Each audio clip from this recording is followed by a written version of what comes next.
ನೀನು ಮೊದಲು ಏನಾಗಿರ್ಬೇಕು ಗೊತ್ತಾ? ದೇವ್ರಿಗೆ ಮಗಳಾಗಿರ್ಬೇಕು. ನೀನು ವಿಶ್ವಾಸ ಹೆಂಗಾತಿ? ದೇವ್ರಿಗೆ ಮಗಳಾದ್ರೆ ನೀವು ವಿಶ್ವಾಸಿ ಆಗೋದು. ದೇವ್ರಿಗೆ ಮಗಳಾಗಬೇಕಂದ್ರೆ ಏನು ಮಾಡ್ಬೇಕು? ನಾವು ಎಷ್ಟೇ ಪ್ರಾರ್ಥನೆ ಮಾಡಲಿ, ಎಷ್ಟೇ ನಾವು ಇರಲಿ, ಏನೇನು ಮಾಡಲಿ, ದೇವರೊಂದು ಕ್ರಮ ಇಟ್ಟ. ಏನು ಗೊತ್ತಾ? ನೀನು ನನ್ನ ಮಗಳ ಆಗಬೇಕಂದ್ರೆ, ನೀನು ನನ್ನ ಮಗ ಆಗಬೇಕಂದ್ರೆ, ನೀನು ನನ್ನ ರಕ್ತದಲ್ಲಿ ನೀನು ತೊಳೆಯಲ್ಪಡಬೇಕು. ತೊಳೆಯಲ್ಪಟ್ಟು ನೀನೇನು ಮಾಡ್ಬೇಕು ಗೊತ್ತಾ? ದೀಕ್ಷಾಸ್ನಾನ ತಗೋಬೇಕು. ಯಾರು ವಿಶ್ವಾಸಲಿದ್ದ ದೀಕ್ಷಾಸ್ನಾನ ತಗೋತಾರೋ ಅವರು ತನ್ನ ಮಕ್ಕಳಾಗ್ತಾರ. ಹಕ್ಕು ಬರ್ಬೇಕು ನಿನಗೆ. ಹಕ್ಕು ಬರ್ಬೇಕಂದ್ರೆ ಏನಾಗ್ಬೇಕು ಹೇಳು? ರಿಜಿಸ್ಟರ್ ಆಗ್ಬೇಕಲ್ಲಿ, ಜೀವಗ್ರಂಥದಲ್ಲಿ ರಿಜಿಸ್ಟರ್ ಆಗ್ಬೇಕಲ್ಲಿ. ಹಕ್ಕು ಬರ್ಬೇಕು, ನೀನು ಹಕ್ಕುದಾರನ ಆಗ್ಬೇಕು. ಇವಾಗ ನನಗೆ ಆಸ್ತಿ ಇರ್ತದೆ ಅನ್ಕೋ, ನನ್ನ ಆಸ್ತಿ ನನ್ನ ಮಕ್ಕಳಿಗೆ ಬರ್ಬೇಕಂದ್ರೆ ಆತನಿಗೆ ಹಕ್ಕುದಾರನ ಆಗಿರ್ಬೇಕು. ಇಲ್ಲ ಯಾರ್ಯಾರಿಗೆ ಬರ್ತದಾ? ಅವ್ನು ನನಗೆ ಎಷ್ಟೇ ಸಣಿತನಾಗಿರ್ಲಿ, ಎಷ್ಟೇ ನನಗೆ ಆತ ಹತ್ರ ಇರಲಿ, ಹತ್ರ ಇದ್ದಕ್ಕೆ ಸಮಾಜಕ್ಕೆ ಬಂದ್ಬಿಡ್ತದ? ಬರೋದಿಲ್ಲ. ಯಾವಾಗ ಬರುತ್ತೆ ಹೇಳು? ನಾನು ದತ್ತಕ್ಕರ ತಗೋಬೇಕು, ಇಲ್ಲ ಅವ್ನು ನನ್ನ ಸ್ವಂತ ಮಗನನ್ನ ಆಗಿರ್ಬೇಕು. ಇವಾಗ ಆತ ನಮಗೇನು ಮಾಡೋಣ ಹೇಳು? ಆತ ನಮ್ಮನ್ನ ತನ್ನ ಸ್ವಯ ರಕ್ತಲ್ಲಿದ್ದ ನಮ್ಮನ್ನು ಕೊಂಡ್ಕೊಂಡ ನಮ್ಮ ದತ್ತಪುತ್ರರಾಗಿ ನಮ್ಮ ತಗೋಣ. ಆಮೇನ್. ತಗೊಂಡು ಏನು ಮಾಡೋಣ ಗೊತ್ತಾ? ಆತನ ಸ್ವಾಸ್ಥ್ಯಗೆ ನಮ್ಮನ್ನ ಬಾಧ್ಯರಾಗಿ ಮಾಡೋಣ. ಇವಾಗ ನಾವೆಲ್ಲ ಹಕ್ಕುದಾರರು. ಯಾವ್ದಕ್ಕೆ ಹಕ್ಕುದಾರರು ಹೇಳು? ಪರಲೋಕ ರಾಜ್ಯಕ್ಕೆ ನಾವು ಹಕ್ಕುದಾರರು. ಆಮೇಲೆ ನಿತ್ಯ ಜೀವಕ್ಕೆ ನಾವು ಹಕ್ಕುದಾರರು. ಈ ಹಕ್ಕು ನಮಗೆ ಸಿಗಬೇಕಂದ್ರೆ ನಾವು ಆತನ ಮಕ್ಕಳಾಗಬೇಕು. ಅವಾಗ ಏನಿರ್ತದೆ ಗೊತ್ತಾ? ಪೂರ ಅಧಿಕಾರ ನಮಗಿರ್ತದೆ, ಎಲ್ಲದ ಮೇಲೆ ಅಧಿಕಾರ ನಮಗಿರ್ತದೆ. ಅದಕ್ಕೆ ಹೇಳು, ಆತ ಸರ್ವಾಧಿಕಾರಿ, ರಾಜನು, ಆತನ ಮಕ್ಕಳು ನಾವು. ಆತನ ಮಕ್ಕಳಂದ್ರೆ ಸಮಸ್ತ ಅಧಿಕಾರ ನಮ್ದೇ.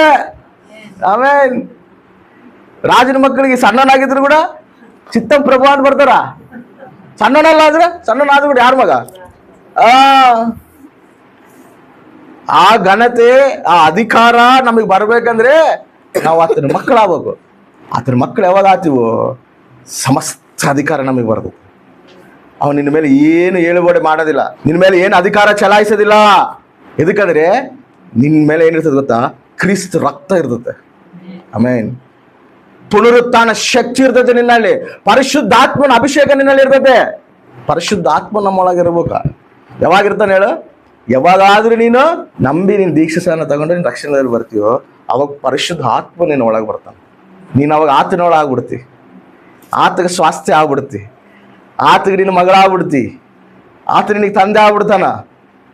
ಇನ್ನು ಸಮಸ್ತ ನಿಂದೆ. ನೋಡಿ ಎಷ್ಟು ಅಧಿಕಾರ ಐತೆ ನಮಗೆ. ಇನ್ನೊಂದು ಗೊತ್ತಾ? ನಾವು ದೇವ್ರ ಮಕ್ಕಳಾಗಿದ್ವಿ ಅಂದರೆ ಪ್ರಪಂಚನೇ ನಮ್ಮ ಕೈಯಾಗಿದ್ದಂಗೆ ಇರ್ತದೆ. ಎದಕ್ಕೆ ಹೇಳು? ಆ ಸಮಸ್ತನ ಗೆದ್ದಿನಂದನಂತ. ಆಮೇನ್. ಆತ ಗೆದ್ದೇನಂದ್ರೆ ಎಲ್ಲವೂ ತಗೊಂಬಂದು ನಿನ್ನ ಕಾಲು ಮುಂದೆ ಹಾಕ್ತೀನಿ ಅಂದನಂತ. ಆಮೇನ್. ಅಪವಾದಿ ಕೂಡ, ದುಷ್ಟ ಶಕ್ತಿಗಳು ಕೂಡ ನಮ್ಮ ಮೇಲೆ ಅಧಿಕಾರ ಚಲಾಯಿಸಬಾರ್ದು ಅಂತಿದ್ರೆ ನಮ್ಮಲ್ಲಿ ಏನಿರ್ಬೇಕು ಹೇಳು? ಕ್ರಿಸ್ತ ರಕ್ತ ಇರಬೇಕು. ಮಾಟ ಮಂತ್ರ ಶಕ್ತಿ ಆಗಲಿ, ದುರಾತ್ಮ ಶಕ್ತಿಗಳಾಗಲಿ, ಅಂಧಕಾರ ಶಕ್ತಿಗಳಾಗಲಿ, ಇವೆಲ್ಲ ನಮ್ಮ ಮೇಲೆ ಅಧಿಕಾರ ಚಲಾಯಿಸಬಾರ್ದಂದ್ರೆ ನಾವು ಕ್ರಿಸ್ತ ಮಕ್ಕಳಾಗಿರ್ಬೇಕು. ಕ್ರಿಸ್ತ ಮಕ್ಕಳಾಗಿ ನಾವು ಯಾವಾಗಿರ್ತೀವೋ ಇವ್ಯಾವ ಅಧಿಕಾರ ನಮ್ಮ ಮೇಲೆ ಚಲಾಯಿಸೋಕ್ಕಾಗೋದಿಲ್ಲ. ಯಾಕಂದ್ರೆ ಇವನ್ನೆಲ್ಲದೂ ದೇವ್ರು ಜಯಿಸ್ಬಿಟ್ಟನ. ಇಲ್ಲ ಅನ್ಕೋ, ನಾವೇನಾಗಿರ್ತೀವಿ ಗೊತ್ತಾ? ಇನ್ನು ನಾವು ಆ ಬಾಣಿಸತ್ವದಲ್ಲಿ ಇರ್ತೀವಿ. ಅದಕ್ಕೆ ನಾವು ಫಸ್ಟ್ ಏನು ಮಾಡಬೇಕು? ವಿಶ್ವಾಸಗಳು ಆಗ್ಬೇಕಂದ್ರೆ ನಾಳೆ ಅಲ್ಲ, ಇವತ್ತೇ ರಕ್ಷಣೆ ದಿನ. ನಾಳೆ ಏನಾಗ್ತದೆ ನಮ್ಗೆ ಗೊತ್ತಿಲ್ಲ. ಸಮಯ ಇದ್ದಾಗ ಅದನ್ನ ಸದ್ಗುಣ ಮಾಡ್ಕೋ. ಎದಕ್ಕೆ ಆಲಸ್ಯ? ಫಿಲಿಪು ಒಂದು ದಾರಿಯಲ್ಲಿ ಹೋಗ್ತಿರುವಾಗ ಒಬ್ಬಕಿ ರಾಜು ತಲ್ಲಿ ಫೈನಾನ್ಸ್ ಮಿನಿಸ್ಟರ್ ಆಗಿರ್ತಾಳ. ಆಕೆ ಬೇರೆ ಒಂದು ದೇಶದಲ್ಲೇ ಬಂದಿರ್ತಾಳ. ಆಕೆ ಬೇರೆ ಒಂದು ದೇಶದಲ್ಲಿ ಬಂದಾಗ ಈ ಫಿಲಿಪ್ ಹೋಗಿ ಆಕೆ ಸ್ವಾರ್ಥ ಹೇಳ್ತಾನ. ಸ್ವಾರ್ಥ ಹೇಳ್ದಾಗ ಆಕೆ ಏನ್ ಮಾಡ್ತಾ ಗೊತ್ತಾ? ದೈವಸೇವಕನ ಮಾತನ್ನು ಕೇಳಿ, ಅರೆ ಇಲ್ಲಿ ನೋಡ್ತಾಳೆ, ಅಲ್ಲಿ ನೀರೇನವಲ್ಲಯ್ಯ, ನನಗೆ ಬಾಪ್ಸರ್ ಕೊಡೋದು ಕೇಳ್ಬಿಡ್ತಾಳ. ಅವಾಗ ಕೇಳ್ಬಿಡ್ತಾಳ ಸಡನ್ಲಿ. ಇವಾಗ ಬಾಪ್ಸರ್ ಅಂದ್ರೆ ಎದಕ್ಕೆ ಆಲಸ್ಯ? ನೀರದವ, ಎಲ್ಲದವ, ನನ್ನ ರಕ್ಷಣೆಗೆ ಅಂತ ಹೇಳ್ತಾಳ.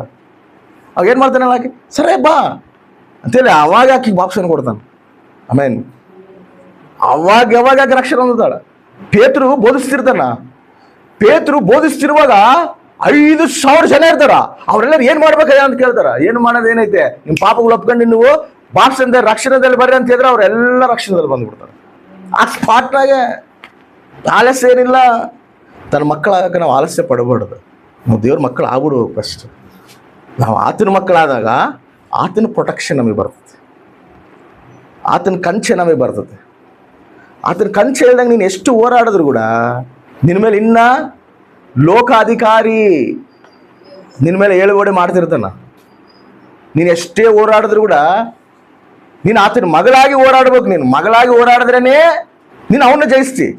ಇವಾಗ ನಮಗೆ ಏನಂತಾರೆ, ನಾವು ಎಲ್ಲಿಗಾನ ಓದ್ತಿರ್ತೀವಿ, ಅವಾಗ ಏನಂತ ಗೊತ್ತಾ, ಇಲ್ಲಿ ಮಾಟ ಮಂತ್ರ ಮಾಡಿಸಿರ್ತಾರ, ಇಲ್ಲೆಲ್ಲ ಇದು ಮಾಡಿಸಿರ್ತಾರ ಅಂತ ಹೇಳ್ತಾರೆ. ನಾವೇನು ಮಾಡ್ತೀವಿ ಹೇಳು? ಆ ಮಾಟ ಮಂತ್ರ ಅವೆಲ್ಲ ನಮ್ಮನ್ನು ಕೂಡ ಮುಟ್ಟೋದಿಲ್ಲ ಅವು. ಎದಕ್ಕೆ ಹೇಳು? ನಾವು ಯಾರ ಮಕ್ಕಳು? ರಾಜನ ಮಕ್ಕಳು. ಆಮೇನ್, ಹಲ್ಲೆಲೂಯಾ. ಅವನು ಮುಟ್ಟೋದಿಲ್ಲ. ಇದಕ್ಕಂದ್ರೆ ಯಾವಾಗಾದರೂ ನಾವು ಆತನ ಮಕ್ಕಳಾಗ್ಬಿಡ್ತೀವೋ, ಆತ ಹೇಳ್ತಾನ, ದೇವರ ಮುದ್ರೆ ನಮಗೆ ಹಾಕೇನಂತ. ಯಾವಾಗಾದ್ರೂ ನಾವು ದೇವರಲ್ಲಿ ದೀಕ್ಷಾನ ತಗಂತೀವೋ, ನಮ್ಮಲ್ಲಿ ಯಾರು ಬರ್ತಾರ? ಪರಿಶುದ್ಧಾತ್ಮನು ಬರ್ತಾನ. ಪರಿಶುದ್ಧಾತ್ಮನು ನಮ್ಮಲ್ಲಿ ಇದ್ದಾಗ ಅಪವಾದಿ ದುರಾತ್ಮ ಶಕ್ತಿಗಳು ಯಾವ ಕಾಣ್ತಾವ. ಮುದ್ರೆ ನಮ್ಮಲ್ಲಿ ಕಾಣ್ತದ, ಮನುಷ್ಯರಿಗೆ ಕಾಣೋದಿಲ್ಲ. ಅದು ದುಶ್ಶಕ್ತಿಗಳು ಕಾಣ್ತದ. ಆ ದುಶ್ಶಕ್ತಿಗಳು ನೋಡಿದಾಗ ಇವ್ರನಲ್ಲಿ ಪರಿಶುದ್ಧಾತ್ಮ ಮುದ್ರೆ ಐತೆ ಅಂದ್ರೆ ಇವರು ದೇವ್ರ ಮಕ್ಕಳು. ಇವ್ರ ಮೇಲೆ ನಮಗೇನು ಅಧಿಕಾರ ಇಲ್ಲ.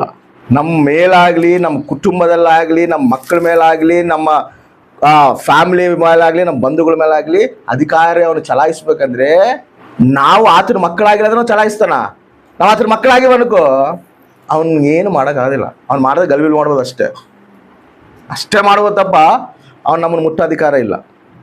ಅದು ವಿಶ್ವಾಸಿಯಾಗಿ ನಾವು ಬಂದು ಸೇರಿ ಐಕ್ಯತೆಗಳಿಗಿದ್ದು ದೇವ್ರನಲ್ಲಿ ಲೋತೈನ ಅನುಭವದಲ್ಲಿ ನಾವು ನಡಿಬೇಕು. ಮೇಲೆ ಭಕ್ತಿ ಮಾಡಬಾರ್ದು. ಮೇಲೆ ಭಕ್ತಿ ಮಾಡೋರು ಅದಾರ, ಜಗ್ಗಿ ಜನ ಅದಾರ, ಅವ್ರ ಭಕ್ತಿ ಅವ್ರು ಮಾಡ್ಕೊಳ್ಳಿ. ನಾವು ಹಂಗಿರಬಾರ್ದು. ನಮ್ಮನ್ನು ನೋಡಿ ಅನೇಕರು ಕ್ರಿಸ್ತನ ಮಹಿಮೆ ಪಡಿಸ್ಬೇಕು. ಆಮೇಲೆ ನಾವೇ ಅವಮಾನಕರವಾಗಿದ್ದೀವಿ ಅನ್ಕೋ, ಅದಕ್ಕೆ ದೇವ್ರು ಹೇಳ್ತೀನಿ ಗೊತ್ತಾ, ಅನ್ಯರ ಜನಗಳ ಮುಂದೆ ನಾವು ಅವಮಾನ ಆಗ್ತಿರೋದು ನಿಮ್ಮಲಿದ್ದೇನೆ ಅಂತ ಹೇಳ್ತಾನೆ, ಬೇರೆಯವ್ರಿದ್ದಲ್ಲ. ನೀವೇ ಅವಮಾನ ಪಡಿಸ್ತಿರೋದು ಅಂತಾನ. ಅವ್ರು ಏನಂತಾರೆ ಹೇಳು? ಅರೆ ಇವ್ರು ದೇವ್ರಂತಾರ, ಯೇಸಮ್ಮ ಅಂತಾರ, ಚರ್ಚ್ ಅಂತಾರ, ಎಲ್ಲ ಇವ್ರು ಹಿಂಗೆ ಮಾಡ್ತಾರಲ್ಲ. ಯಾರಿಗೆ ಅವಮಾನ ಅದು? ದೇವ್ರಿಗೆ ಅವಮಾನ ಅದು. ನಾವು ದೇವ್ರಿಗೆ ಅವಮಾನಕರವಾಗಿರ್ಬೇಕಾ? ದೇವ್ರಿಗೆ ಮಹಿಮಕರವಾಗಿರ್ಬೇಕಾ? ನಮ್ಮನ್ನು ನೋಡಿ ದೇವ್ರು ಸಂತೋಷ ಪಡ್ಬೇಕಾ? ನಮ್ಮನ್ನು ನೋಡಿ ದೇವ್ರು ದುಃಖ ಪಡ್ಬೇಕಾ? ನಮ್ಮನ್ನು ನೋಡಿ ಸಂತೋಷ ಪಡ್ಬೇಕಾ? ಹಂಗೆ ಜೀವಿಸ್ಬೇಕು ನಾವು. ಬಿಟ್ಬಿಡ್ರಿ, ಯಾರು ಹೆಂಗಂದ್ರೆ ನಮಗೆ ಬೇಡ. ನಾವು ಹೆಂಗೆ ಜೀವಿಸ್ಬೇಕು ಅಷ್ಟೇ. ನಮ್ಮಲಿದ್ದನ ಅಲ್ಲಿ ಮಾರ್ಪು ಬರ್ಬೇಕು, ನಮ್ಮಲಿದ್ದನ ಅಲ್ಲಿ ಮಾರ್ಬೇಕು. ಆಮೇನ್.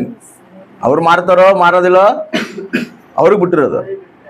ಬಟ್ ನಮ್ಮನ್ನು ನೋಡೇನವರು ಮಾರ್ಬೇಕು. ರೇ ಹೆಂಗಿರೋ ವ್ಯಕ್ತಿಯಪ್ಪ, ಹೆಂಗೆ ಮಾರ್ಬಿಟ್ರು, ಹೆಂಗೆ ಅದರಪ್ಪ ಇವರು, ಎಷ್ಟು ವಿಧೇಯತೆ, ಎಷ್ಟು ಸಾತ್ವಿಕತೆ ಕ್ರಿಸ್ತ ಇವರಲ್ಲಿ ಕಾಣಕತ್ತನಲ್ಲ.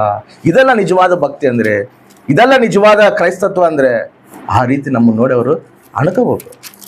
ಮಾರ್ಪು ಒಬ್ಬರಲ್ಲಿದ್ದೇ ಬರ್ತದೆ, ಆ ಒಬ್ಬರು ನಾವೇ ಆಗಿರ್ಬೇಕು. ಆಮೇನ್. ದೇವ್ರೇನಂತ ಹೇಳ್ದು ಗೊತ್ತಾ, ಒಬ್ಬನಿರ್ಲಿ ನನಗೆ ಸಾಕು, ದೇಶನ ಕಾಪಾಡ್ತೀನಿ ನಾನು. ಒಬ್ಬನ ಯಥಾರ್ಥವಾಗಿ ನನ್ನ ಸಲುವಾಗಿ ಜೀವಿಸ್ಲಿ, ಅವನಲ್ಲಿದ್ದ ನಾನು ಕುಟುಂಬನ ಕಾಪಾಡ್ತೀನಿ, ಪ್ರಾಂತನ ಕಾಪಾಡ್ತೀನಿ, ದೇಶನ ಕಾಪಾಡ್ತೀನಿ. ಆ ಒಬ್ಬರು ನಾವೆದಕ್ಕೆ ಆಗಬಾರ್ದು? ಕೇಳ್ಬೇಕಯ್ಯ, ನಾನು ಜೀವಿಸ್ತೀನಯ್ಯ ನಿನ್ನ ಸಲುವಾಗಿ ಸಾಕ್ಷಿಯಾಗಿ. ಯಾರು ಜೀವಿಸಿಲ್ಲ ಅಂದ್ರೆ ಏನು? ನಾನು ಜೀವಿಸ್ತೀನಯ್ಯ, ನಾನು ನಿನ್ನ ಸಲುವಾಗಿ ಸಾಕ್ಷಿಯಾಗಿ, ನಾನು ನಿನ್ನ ಸಲ ಯಥಾರ್ಥವಾಗಿ ಜೀವಿಸ್ತೀನಿ ಅಂತೇಳಿ ನೀನು ಜೀವಿಸಿ ಅನ್ಕೋ. ನಿನ್ನ ಜೀವಿತ ನೋಡಿ ಅಲ್ಲಿರೋ ಅನೇಕರು ಮಾರ್ತಾರೆ. ಆಮೇನ್. ಹಲ್ಲೆಲೂಯಾ. ನಾವು ಹೇಳ್ಬಾರ್ದು, ನಾವು ಅವ್ರಿಗೆ ಹೇಳಕ್ ಹೋಗ್ಬಾರ್ದು. ಹಂದಿಗಳ ಮುಂದೆ ಮುತ್ತುಗಳು ಚೆಲ್ಲಬಾರ್ದು ಅಂತ ಐತೇಳಿ ವಾಕ್ಯ. ಹಂದಿಗಳ ಮುಂದೆ ನಿನ್ನ ಮುತ್ತುಗಳು ಚೆಲ್ಲಿ ಅನ್ಕೋ, ನಿನ್ನೆ ಬಂದು ಜಿಗಿತಾವ. ನಿನ್ನೆ ಬಂದು ಜಿಗಿತಾವ. ಉಪದೇಶಕ್ಕೆ ಹೋಗ್ಬಾರ್ದು, ಪ್ರಾರ್ಥನೆ ಮಾಡ್ಬೇಕು. ದೇವ್ರದಲ್ಲಿ ನಾವು ಹೆಂಗೆ ಜೀವಿಸ್ಬೇಕು ಹಂಗೆ ನಾವು ಜೀವಿಸ್ತಿರ್ಬೇಕು. ಆ ಪ್ರವರ್ತನೆ ನೋಡೇ ಮಾರ್ತಾರೋ. ಆಮೇನ್.